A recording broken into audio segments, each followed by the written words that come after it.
आत्मा है, और अगर किसी देश की मूल आत्मा को आप बदल देंगे तो सिर्फ उसका बॉडी रह जाएगा। इसका मतलब है कि आप इस देश का कत्ल करना चाहते हैं, और मैं इसका पुरजोर विरोध करता हूँ। सर, लगातार इस देश में 24 को लेकर के कहा जाता है कि नया संविधान तैयार है, हमें उसको लागू करना है। भगवा रंग का संविधान भी प्रिंट हो चुका है, इसको कैसे देखें? देखिए, ये ब्राह्मणवाद का एक क्रूर रूप है जो आपके सामने आ रहा है। जो आरएसएस के गुरु हैं, उन्होंने पहले ही गोलवालकर ने अपने किताब में लिखा है कि जिस दिन भी आप सत्ता में आ जाओ, आप मतलब उन्होंने ब्राह्मणवादियों को रेफर करते हुए कहा कि जिस दिन आप सत्ता में आ जाओ, उस दिन अपने चहेते 2-4 लोगों को इस देश की सारी संपत्ति उनके नाम कर देना। इस देश की 95% जो जनता है उनको गरीब, बेरोजगार और मजबूर कर देना। आपके हाथ से सत्ता फिर आने वाली 7 पुश्तों में नहीं जाएगी, और उसी का ये प्रयास है जो संविधान को बदलकर ये करने की कोशिश कर रहे हैं। क्या लग रहा है सर, आप लोगों को होते हुए संविधान बदला जा सकता है? देखिए, हमारे होने और ना होने ये महत्वपूर्ण नहीं है। इस देश में बाबा साहब अम्बेडकर ने संविधान बनाया और वहाँ पे बहुमत की बात कही। जब विधानसभा में, लोकसभा में अगर उनकी सत्ता होगी और लोकसभा में उनकी जब मेजोरिटी होगी, जो 2/3 होती है और होनी चाहिए, तो जब उतनी मेजोरिटी उनकी होगी तो बावजूद इसके कि दुनिया कुछ भी कर ले, वो चाहेंगे तो उसमें परिवर्तन कर सकते हैं। बहुजन समाज के तमाम लीडर MP MLA वगैरह है, लेकिन बहुजन मूवमेंट को लेकर के ये लोग जागरूक कहीं ना कहीं नहीं दिखाई दे रहे हैं। यही तो दुखद है। मैं कई बार इस बात को देखता हूं और कई बार लोगों को अपने माध्यम से बताने और समझाने का प्रयास करता हूं कि हमारे नेताओं को जिस प्रकार से ब्राह्मणवादी लोग, कुछ भी हो जाए, सरकारें किसी की होती है, वो ब्राह्मणों को व्यवस्था में रखने के लिए काम करते हैं, और उसी प्रकार से SC ST OBC बहुजन या शूद्र समाज के जो नेता हैं, उनको भी हमेशा अपने समाज को सर्वोपरि करके अपनी राजनीति करनी चाहिए।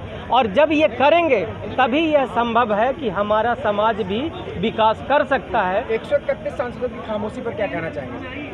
आखिर वो भी तो संविधान की बदौलत संसद में है। देखिए, 131 जो सांसद हैं उनको मैं मानता ही नहीं कि वो बहुजनों के सांसद हैं। मैं तो उनको उन लोगों का गुलाम मानता हूं जिन लोगों ने उनको टिकट की कीमत देकर उनको खरीदा है। तो आज जो 131 लोग हैं जिनकी आप बात कर रहे हो, ये आपके बारे में बात नहीं, बल्कि ये अपनी आकाओं के बारे में बात करेंगे और उनकी मंशा को पूरा करने के लिए ये काम करेंगे। ये बहुजनों के नेता नहीं हैं, ऐसा मेरा मानना है। क्या कहेंगे?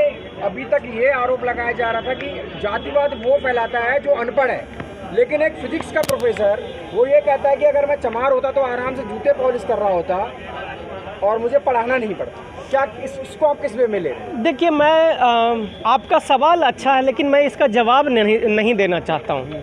इसका जवाब मैं इसलिए नहीं देना चाहता हूँ क्योंकि आज जो प्रमुख मुद्दा होना चाहिए हमारे बहुजनों का, वो मुद्दा होना चाहिए नौकरी, रोजगार, व्यापार, शिक्षा, खेलों में हर जगह उनकी भागीदारी, सरकारी संस्थाओं में उनकी 90% भागीदारी।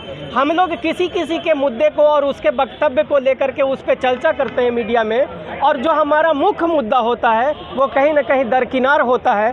तो मैं इस देश की सारी मीडिया से ये निवेदन करना चाहूँगा कि आप लोग आज के बाद अपने लोगों के शिक्षा के बारे में बात करो, उनके नौकरी, रोजगार, व्यापार, उनके सारी सरकारी संस्थाओं में, इवन लोकसभा, राज्यसभा और विधानसभा में, न्यायपालिका, कार्यपालिका और मीडिया में उनके 90% भागीदारी वाली बातों पे बात कीजिए, ताकि यही मुद्दा आने वाले समय में चुनाव का मुख्य मुद्दा बन सके। प्रधानमंत्री की जो आर्थिक सलाहकार समिति की जो चेयरपर्सन है विवेक देवराज, जो उनका नाम बड़ा उछाला जा रहा है, वही संविधान को बदलने की बात कर रहे हैं। देखिए, इस देश का प्रधानमंत्री, आप लोगों को शायद जानकारी है या नहीं है, विदेश में अफ्रीका अभी गए थे आपके भारत के प्रधानमंत्री।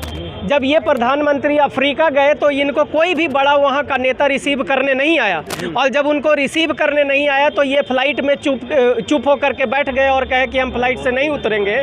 तो तब वहाँ की सरकार ने वहाँ का उपराष्ट्रपति को भेजा इनको लाने के लिए, और ये सारा मुद्दा जो है वहाँ की एक मीडिया ने रिपोर्ट किया, और तब उस मीडिया का कहना है कि इस देश की सरकारें उनके ऊपर साइबर अटैक करने लगी, और साइबर अटैक करने में सबसे जो दुखद बात रही वो ये रही कि इस देश की सरकार इस बात के लिए बिल्कुल चिंतित नहीं था कि भारत के बारे में अगर पता चलेगा कि एक मुद्दा को दबाने के लिए, एक न्यूज़ को दबाने के लिए भारत की सरकार उस पर अटैक कर रही है, उस बात की बिल्कुल चिंता नहीं दिखी इनको बस इस बात की चिंता दिखी कि इस देश के लोगों को पता ना चल जाए कि इस देश का प्रधानमंत्री गया और उसको कोई लेने नहीं आया, तो प्रधानमंत्री की बेइज्जती ना हो।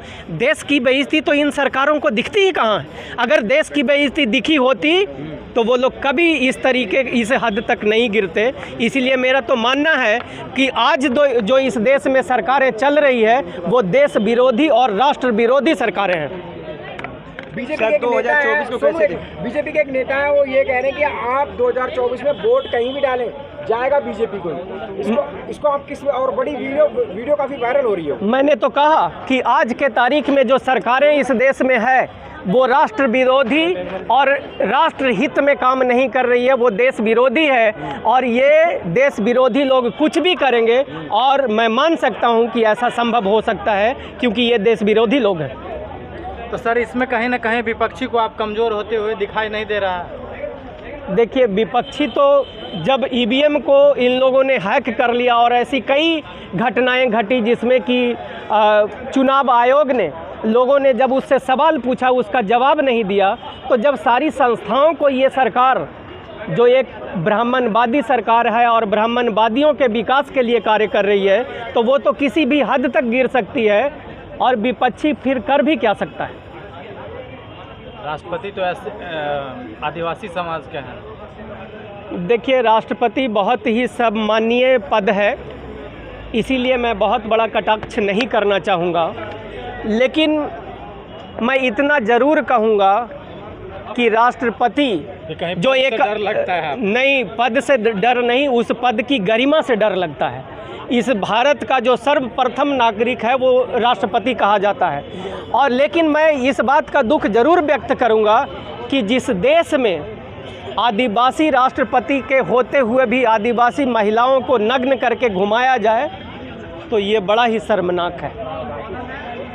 क्या कहेंगे 2024 में, क्या लग रहा है एनडीए और जो इंडिया का माहौल चल रहा है इसमें बहुजन समाज क्या करे? बहुजन समाज के लिए तो मैं कहना चाहूँगा कि आप लोग एकजुट हो करके, अभी चूँकि वर्तमान में व्यवस्था एक ही मजबूत है जो एनडीए को हरा सकता है और वह है इंडिया, तो उनके साथ हो जाओ और उनको मजबूत करने का काम करो। लेकिन बहुजनों की जो बड़ी पार्टी है, बहुजन समाज पार्टी है, वो अभी बिल्कुल इंडिविजुअल है, किसी पाले में नहीं है, वो अकेले लड़ रही है। क्या लग रहा है इसको देखकर? देखिए, मैं समझता हूं कि आप लोगों को मसाला चाहिए, लेकिन मैं आपको एक बात बता दूं कि मैं अपने के खिलाफ बोलता नहीं। ठीक है, वो जब सुधर जाएंगी तब आगे हम बात करेंगे। ठीक है सर। आकाश आनंद के बयान को किस तरीके से ले रहे हैं आप? आकाश आनंद को मैं अपना छोटा भाई समझता हूं, और जब हमसे छोटे लोग मतलब छोटे उम्र में जो बच्चे हैं, अगर वो आकर के कोई नादानी कर भी दे तो मैं कहूँगा कि उनको माफ़ कर देना चाहिए। सर क्या लगता है, इस देश में दो ही विकल्प है, या तो बीजेपी या तो कांग्रेस, उसके अलावा और कोई नहीं? उसके बाद विकल्प हो जाएगा। अगर लालू यादव, नीतीश कुमार, मायावती, चंद्रशेखर रावण जैसे, और स्टालिन, तमिलनाडु से स्टालिन, झारखंड से शिबू सोरेन, और जितने भी हमारे बहुजन नेता हैं, अगर सब एकजुट हो जाए तो हमारे पास ऑप्शन